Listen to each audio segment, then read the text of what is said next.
અને હમણાં તમારે ગામડામાં એક ડોક્ટર સાહેબ છે, આમાં જે વડીલો છે ને એને ખબર હોય, રાજદૂત આવતું કે હા કેરોસીન વાળું, એમાં બે બાજુ ટાંકી આવે, એક બાજુ પેટ્રોલની ટાંકી આવે, એક બાજુ કેરોસીન, એમાં ખાલી પેટ્રોલ ચાલુ કરવા પૂરતું જોઈ પછી કેરોસીન.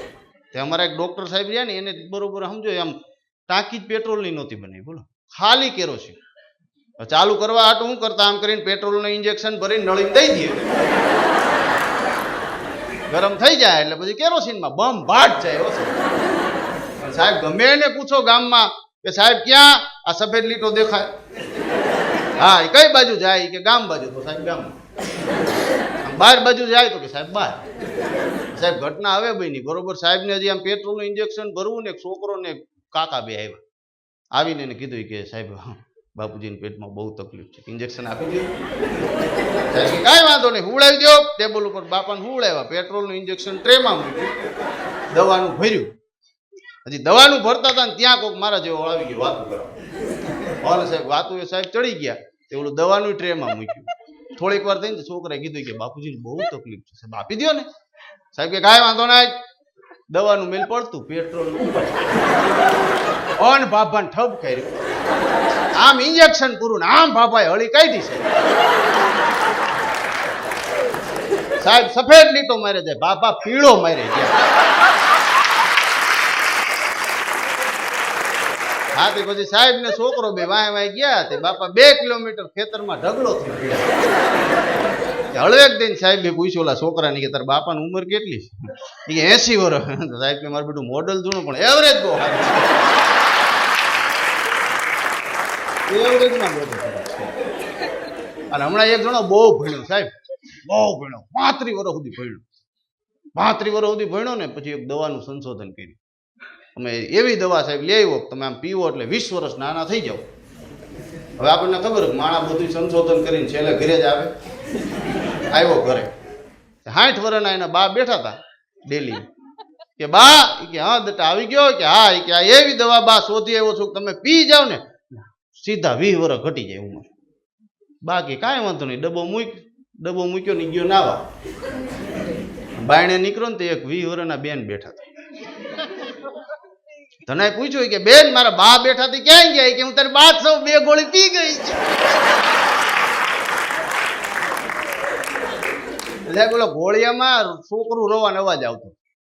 એને પૂછ્યું બા એ તો બધું ઠીક છે પણ આ છોકરું કોનું લઈ આવ્યા, પાડોશીનું કોઈનું છે? એ કે ના ના એ પાડોશીનું નથી, તારા બાપા આવ્યાથી 3 પી ગયા.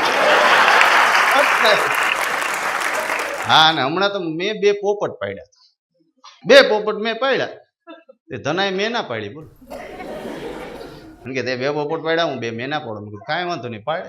તે સાહેબ એક દી આમ મૂંઝાતો હતો. મેં કીધું તને તકલીફ શું છે? એ તો કે મને કે મોટા કે તકલીફ એટલી છે, બહાર ગામ જવું છે અને આ મેનાનું શું કરવું? મેં કીધું મારી ઘરે મૂકી જાય યાર, મારે 2 પોપટ છે, 1 મેના, 2 ભેગા 3, મારે તો સાચવવાના જ છે ને. મને કે એમ ન મુકાય. અરે મેં કીધું મારી ઘરે આય, 1 પોપટ રામનું નામ લે, તું જો 1 કૃષ્ણનું નામ લે, 2 ભક્તિવાન પોપટ છે. ઘરે આવ્યો તો એક પોપટ સાહેબ આમ જોવો તો રામની ચોપાઈ બોલે, 1 કૃષ્ણના શ્લોક બોલતો હતો. કે ના તારા પોપટ છે મોટા ભક્તિવાળા છે. મેં કીધું હવે મેના મૂકી જા, કાંઈ વાંધો નહીં. એ સાહેબ આવ્યો, હજી આમ કરીને આમ પિંજરું ખોલ્યું, મેના અંદર મૂકીને ભેગું 1 પોપટે બીજા પોપટને પાટું માર્યું કે મેલ પડતું કે આપણી પ્રાર્થના કબૂલ થઈ.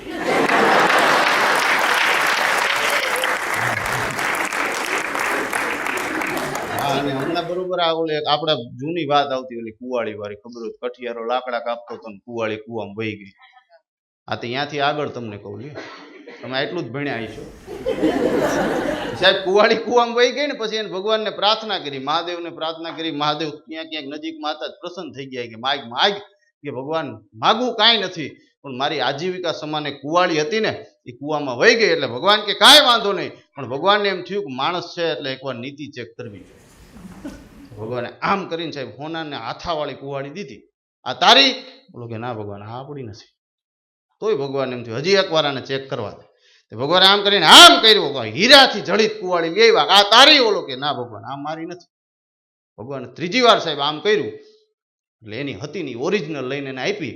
કીધું આ તારી? બોલો કે હા ભગવાન આ મારી. એમ કરી અને સાહેબ માણસ હાલતો થયો. એટલે ભગવાનને એમ થયું નીતિવાળો માણસ છે, એટલે ભગવાન એને પાછો બોલાવ્યો, એ મોટા અહીંયા આવ, આ બે કુવાળી હું તને ભેટમાં આપું છું. બે કુવાળી ભેટમાં લઈને માણા વયો ગયો.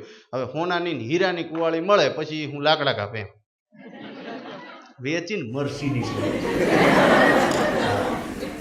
રામ જ્વેલર્સમાં વેચી ત્યાંથી મર્સિડીઝ લઈને આવ્યો. મર્સિડીઝ ને પછી ઘરવાળાને બેહાડ્યા કે બેસ ગાડી. મર્સિડીઝમાં સાહેબ બે જણા આમ ગાડીમાંથી નીકળ્યા એનો વાંધો નતો. ઘરવાળી પૂછ્યું કે હે કે એમને તમે ઓલો કૂવો બતાવો ને. આ કુવાળી ક્યાં ગોતી વાત, ઓલો લઈ ગયો પાછો. હવે જોઈને પાછી વહી ગઈ હોત તો વાંધો નતો, ઓલી જે ડાળે ઓલો કાપતો હતો ને ત્યાં ચડ્યો. હવે ઓલા અડધી તો કાપી હતી, માથે પગ મૂક્યો, ધમ દઈને ગઈ કુવામાં. એટલે કુવામાં ગઈ ને એવું ઓલા પાછી ભગવાનને પ્રાર્થના કરી, હે ભગવાન કે મારી ઘરવાળી વહી ગઈ, મારા છોકરા નાના, હવે હું કરીશ શું? ભગવાન એમ થયું કે લાયા માણા નીતિ વાળો છે, પાછું જવું જોઈએ. સાહેબ ભગવાન પાછા ગયા. જઈને ઓલાને કીધું થયું હું કે ભગવાન ઘરવાળા અંદર પડી ગયા. ભગવાન કે કાંઈ વાંધો નહીં. આમ કરી અને ઐશ્વર્યા રાય ઉભી કરી, આ તારી, ઓલો કે આજ મારી. ભગવાન છોકરી ખાઈ ગયો, ઓય હોનામાં તને મોહ નો લાગ્યો, સ્ત્રીમાં મોહાણો. ભગવાન આમાં મારો કઈ વાક નથી.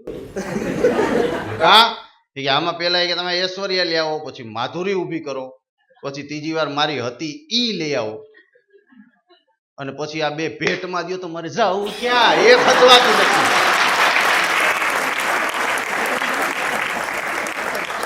હમણાં એક જણો સાહેબ રોતો જાય ને એક બ્યુટી પાર્લર ના બોર્ડ ને પાટા મારતો.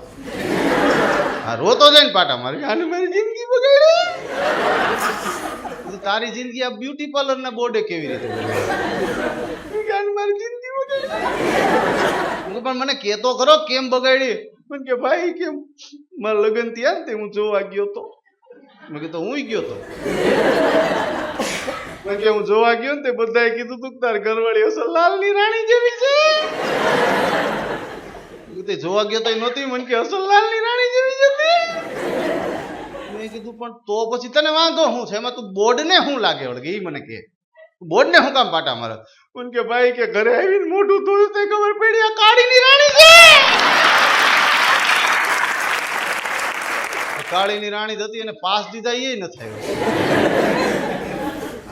કાળીની રાણી જેની વાત તમને યાદ રહે, બોલ કોકના લગ્નમાં જાઓ ત્યાંય બોલ છો કાળીની રાણી જેવી છે.